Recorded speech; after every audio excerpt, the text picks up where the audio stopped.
Ini saya balas komen daripada TikTok yang saya posting kepada supir-supir.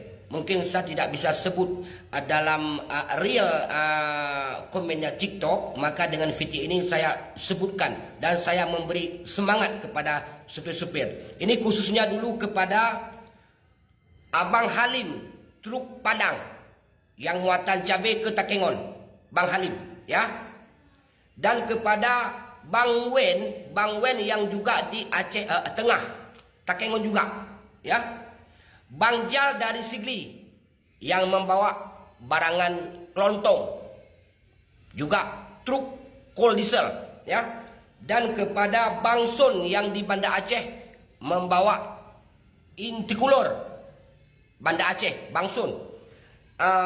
Dan Bang Omes dari Padang juga yang dia kabarin melalui komen TikTok saya, ya. Dan Abang Abang Muin Luxmawe yang mengemudi unit Traga. Semuanya yang abang kabarin dengan saya, ini saya ulangi lagi. Dan kepada yang saya sebut-sebut nama tadi, dan semuanya kepada unit yang melintas daerah Sumatera, khususnya Langkat, Tanjung Pura, Tanjung Beringin, dan Gebang, apabila ada pengejaran, kan sudah saya balas komen, ya. Apabila ada pengejaran, jangan pernah melarikan diri dalam kawasan tersebut. Berhenti, turun dari mobil. Apa kemauannya? Uang, kasih uang.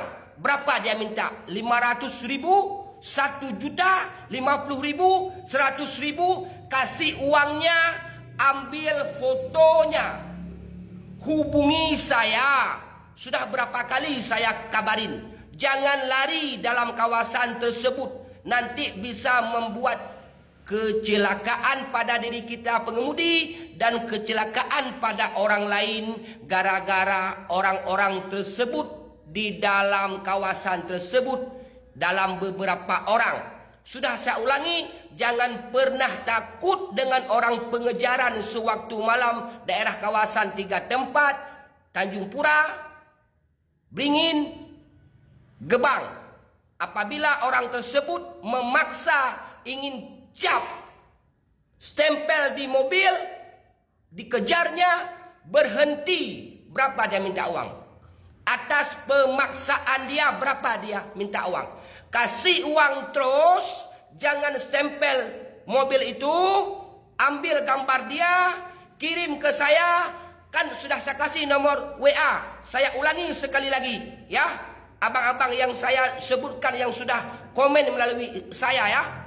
0853 6317 9208. Jangan lupa ambil fotonya.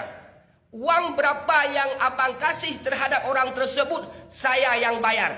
Biar kami daripada ketua sumut nanti yang menjemput dia ke rumah, gambar dia harus ada siap, ya.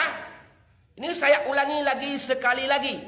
Ambil fotonya, kasih uang berapa yang dia minta, ya. Nanti uang tersebut saya pribadi yang membayar untuk abang-abang yang pengejaran terhadap abang-abang ini yang saya sebutkan, dan kepada orang-orang lain, ya. Jangan lupa ambil gambarnya, fotonya, kirim melalui WA saya. Nanti ketua sumut yang mengambil dia ke rumahnya, biar enggak salah orang. Baik, terima kasih atas komennya yang sudah saya sebutkan tadi satu persatu.